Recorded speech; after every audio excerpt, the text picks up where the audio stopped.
Derajat kita di sisi Allah tergantung daripada perasaan kita sebagai hambanya Allah. Sejauh mana kita ini merasa sebagai hamba, maka setinggi itulah derajat kita. Semakin kita ini merasa bukan siapa-siapa, kecuali hanya seorang hambanya Allah yang tidak berdaya apa-apa, tidak bisa mendatangkan kebaikan kecuali diberikan oleh Allah, dan tidak ada kekuatan kita untuk menghindar dari keburukan kecuali jika ditolong sama Allah, maka akan semakin tinggi derajat kita di sisi Allah. Man tawaddu'a lillah rafa'ahullah. Barang siapa merasa rendah, tawadu, andap asor karena Allah, maka Allah akan meninggikan derajatnya di sisi. Sebaliknya, barang siapa merasa tinggi, merasa lebih baik dari siapapun atau apapun, hatta hanya satu debu, walaupun hanya satu debu, punya perasaan lebih baik, maka dia ini akan sulit sampai ridhonya Allah dan surganya Allah Subhanahu wa ta'ala. Tidak akan bisa memasuki surganya Allah man kana fi qalbihi mithqala dzarrah minal kibr. Tidak akan bisa seseorang itu memasuki surganya Allah jika di dalam hatinya itu masih memiliki sifat sombong walaupun hanya sebesar debu. Ini yang setiap hari harus kita pikirkan, karena fitrahnya gawane menungso itu memiliki sifat sombong. Ini yang targetnya kita harus kalahkan. Kita injak diri kita sampai kita ini merasa bukan siapa-siapa. Guru kita, mursyid kita, Syekh Abu Yazid Dhaifur Al-Bustami, suatu hari beliau mendaki berjalan sendirian tanpa mengajak murid-muridnya, menyusuri jalan-jalan di kota Basrah. Tiba-tiba di depan beliau ini ada anjing hitam yang juga berjalan berlawanan dengan beliau di depan beliau. Ya, beliau biasa saja jalan tanpa sadar, tiba-tiba lama-lama anjing itu semakin dekat dan berpapasan, tidak mau minggir anjing itu, terus di depannya gitu. Maka begitu berpapasan dengan anjing, beliau minggir sedikit menyingkapkan jubahnya gitu. Qadarullah, karena beliau ini kekasih Allah. Maka tiba-tiba terdengar suara, apa salahku sehingga engkau menghindari untuk berpapasan dengan aku? Kaget beliau, suara teko endi? Suara dari mana ini? Tidak ada siapa-siapa kecuali anjing. Wahai Abu Yazid, sebegitu angkuh dan sombongnyakah kamu sehingga engkau tidak mau berpapasan dengan aku? Maka Abu Yazid menoleh. Kamukah yang bicara itu, wahai anjing? Benar, aku dikehendaki oleh Allah untuk bisa berbicara dengan kamu. Wahai Abu Yazid, apa yang salah daripada aku sehingga engkau menghindar begitu cepat dan menarik jubahmu seolah-olah engkau jijik kepadaku? Wahai Abu Yazid, seandainya engkau tidak menghindar dariku, tubuhku kering dan jubahmu kering, maka tidak menyebabkan najis untuk diri kamu. Seandainya pun kamu terkena air liurku, maka paling kamu hanya disyariatkan mencuci jubahmu 7 kali dengan tanah, setelah itu suci. Tetapi jika engkau menghindar karena jijik kepadaku, maka sesungguhnya hatimu dicuci dengan 7 air samudra tidak akan bersih karena kesombongan. Maka menangis, ya Allah, sedemikian angkuhnya saya ini, wahai Allah. Inilah hati yang memuliakan Allah. Jangan pernah merasa kita ini lebih baik dari siapapun, walaupun dengan seekor binatang. Guru kita, mursyid yang kedua setelah Rasulullah, Sayyidina Abu Bakar Asy-Siddiq radhiyallahu anhu, beliau itu kalau melihat binatang menangis, melihat burung menangis. Ya Allah, burung, lebih mulia engkau daripada aku, wahai burung, karena engkau nanti kalau mati tidak ada urusan dengan Allah. Sedangkan aku ini burung, kalau aku mati maka setiap yang aku ucapkan, aku perbuat, bahkan terentaknya hati saya ini akan dihisab dan ditanyakan sama Allah. Lebih mulia engkau, wahai burung.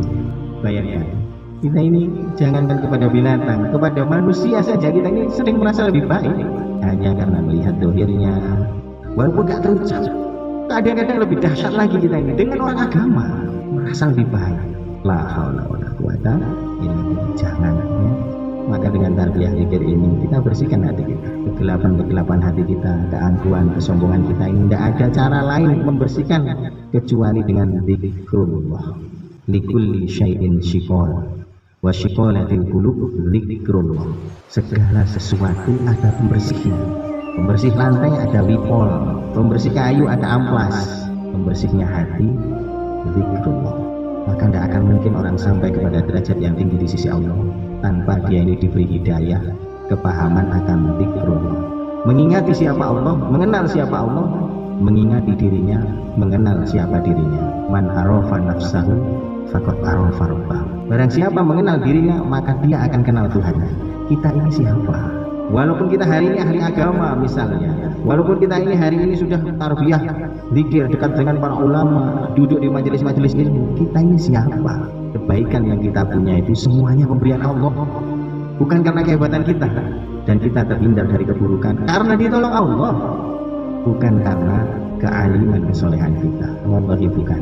Maka santri-santri semuanya, guru kita Syekh Abu Yazid Taifur Al-Bustami, setelah kejadian itu beliau banyak merenung, dan suatu hari beliau melakukan perjalanan dengan santri-santrinya. Beliau berjalan, santrinya ikut. Maka beliau di tengah jalan berpapasan dengan anjing lagi. Dilihat, ini apa anjing yang dulu yang bisa ngomong dengan saya? Dilihat ternyata bukan, dulu hitam, sekarang ini coklat. Anjingnya coklat, lebih buduk lagi. Anjing kudisan, kelihatannya agak berlari-lari, seolah-olah ada tujuan tertentu. Maka Syekh Abu Yazid Taifur Al-Bustami mengatakan kepada santri-santrinya, wahai santriku semuanya, minggir, beri jalan kepada anjingnya, sepertinya dia sedang berhajat. Maka semua santri-santri manut, minggir semuanya, minggir. Maka anjing itu tadi lewat dengan berlari, melihat kepada wajah guru kita sambil isyarat menunduk gitu. Maka guru kita itu senyum. Kemudian setelah melewati, santri-santri kembali ngumpul di jalan, berjalan di bawah, di belakangnya guru kita Syekh Abu Yazid Taifur Al-Bustami. Di antara santri ada yang tak paham dengan kelakuan mursyidnya. Wahai guru, panjenengan ini imamul aulia yang banyak melahirkan dan diikuti oleh ulama-ulama yang lain. Bagaimana mungkin panjenengan berjalan tadi, panjenengan memerintahkan kami untuk minggir dan memberi jalan? Bukankah anjing itu bisa mencari jalan yang lain kalau kita tetap di tengah jalan? Kenapa panjenengan kok sampai mengalah hanya dengan seekor anjing? Maka Syekh Abu Yazid Taifur Al-Bustami memandang kepada muridnya dengan kasih sayang.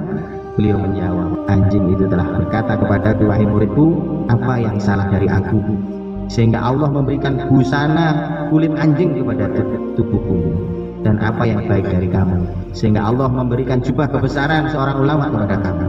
Wahai Abu Yazid, antara kamu dan aku ini semuanya hidup dalam kehendak Allah, maka jaga hatimu, jaga hati. Jadi anjing pun itu tidak mau jadi anjing. Kalau boleh memilih, ya milih jadi kiai, milih jadi manusia, milih jadi ahli surga. Maka semua nyawa yang ada di dunia ini dalam kehendak Allah. Allah petik dari azali, kemudian dimasukkan ke makhluk-makhluk yang Allah kehendaki. Dan panjenengan ini ditakdirkan jadi manusia seperti ini.